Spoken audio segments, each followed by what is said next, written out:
नमस्कार. भ्रष्टाचार प्रतिबंधक कायद्यामध्ये जे लोक अडकलेले असतात त्यांची मानसिक स्थिती ही अतिशय खराब होत असते.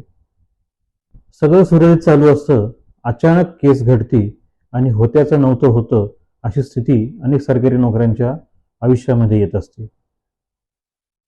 या कायद्यामध्ये प्रामुख्याने ज्यावेळेस गुन्हा दाखल होतो त्यावेळेस सर्वप्रथम त्याची मीडियामध्ये चर्चा होती.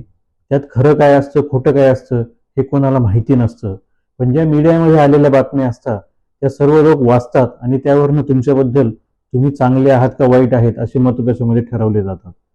ही गोष्ट ज्यावेळेस होती त्यावेळेस त्या सरकारी नोकऱ्याच्या आयुष्यामध्ये एक खूप मोठं आभाळ कोसळल्यासारखं त्याच्यावर येतं.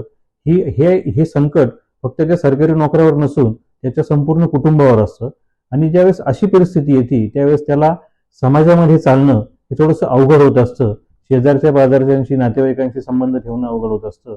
वास्तविक प्रकार हा वेगळा असतो, पण जी घडलेली घटना असते ती खूप रंगून घडवलेली असते. हे माझ्या एक साधारण इतक्या 25 वर्षाच्या वकिलीच्या अनुभवामधून मी साधारण बघितलेलं आहे.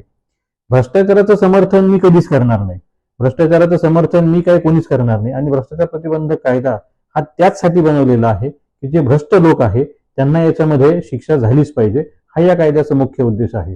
परंतु दुर्दैवानं जसं हुंडाबळीचा कायदा 498चा आला होता आणि त्याचा दुरुपयोग सातत्याने झाला, त्यानंतर या हुंडाबंदीच्या कायद्याचं जे लोक शिकार झाले त्याचं दुष्परिणाम समाजाने अनुभवला. तसाच काहीसा प्रकार आता भ्रष्टाचार प्रतिबंधक कायद्याच्या अँटी करप्शनच्या माध्यमातून समाजामध्ये सुरू झालेला हे मी अनुभवातून सांगत आहे आपल्याला. तिथे अनेक केसेसमध्ये सरकारी नोकऱ्यांवर भ्रष्टाचाराची केस दाखल होती, याचा तपास होतो, चार्जशीट्स आमच्याकडे येतात आणि आल्यानंतर त्यावेळेस आम्ही बघतो तर त्याच्यामध्ये त्या सरकारी नोकऱ्यावर त्या तक्रारदारांनी केलेल्या तक्रारीच्या अनुषंगाने त्या सरकारी नोकऱ्याचा त्या कामाशी काहीही संबंध नसतो. बऱ्याच वेळेस ते काम करण्याचा त्याला अधिकार नसतो. बऱ्याच वेळेस ते काम त्याचं बेकायदेशीर काम असतं आणि ते बेकायदेशीर काम होऊ शकत नसतं. त्यावर दबाव टाकण्यासाठी अशा प्रकारच्या ह्या कायद्याचा वापर जो आहे तो आता करताना दिसत आहे. बऱ्याच केसेसमध्ये तक्रारदारांचे जे व्यवसाय दिलेले असतात ते व्यवसाय ही बेकायदेशीर असतात. ही अतिशय दुर्दैवाची आणि खेदाची बाब जी आहे ही अनुभवायला मिळते त्याच्यामध्ये. परंतु असं असतानाही त्यांच्यावर भ्रष्टाचाराचे गुन्हे दाखल होतात. काय त्यांची बदनामी व्हायची ती होत असते तिथे.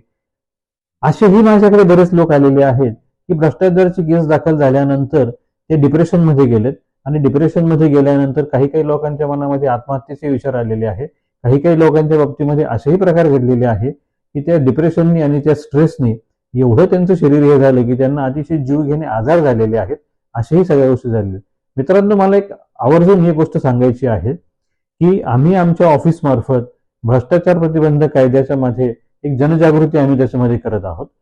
मी सुरुवातीला सांगितलं की या भ्रष्टाचाराचं समर्थन आम्ही कधीही करणार नाही व केलेलंही नाही त्याच्यामध्ये. परंतु हे गोष्ट हीही त्रिकाल सत्य आहे की ज्या लोकांचा भ्रष्टाचाराच्या केसशी काहीही संबंध नाही अशा लोकांवरही या कायद्याच्या अनुषंगाने गुन्हे दाखल होत आहेत. मग या लोकांचा दोष काय त्याच्यामध्ये? मग त्यांनी काय मरायचं का त्याच्यामध्ये? त्यांनी सुटण्यासाठी त्यांना काही मार्ग आहेत की नाही?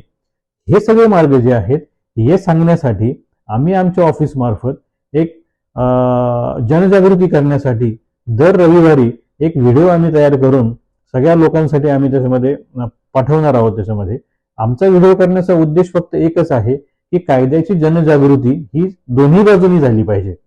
जसं भ्रष्टाचारांवर गुन्हा दाखल कसा करायचा याची माहिती अँटी करप्शन विभाग देत असतं, परंतु त्याच वेळेस ज्या निष्पाप लोकांवर अँटी करप्शनचा गुन्हा दाखल झालेला असतो की ज्यांचा याच्याशी लिटरली काही संबंध नसतो, तर अशा लोकांवर या केसमधनं सुटण्यासाठी काय काय गोष्टी त्यांना आहे, काय काय पर्याय आहे, कायदेशीर पर्याय काय काय आहे, त्याच्यामध्ये त्यांनी काय कागदपत्र गोळा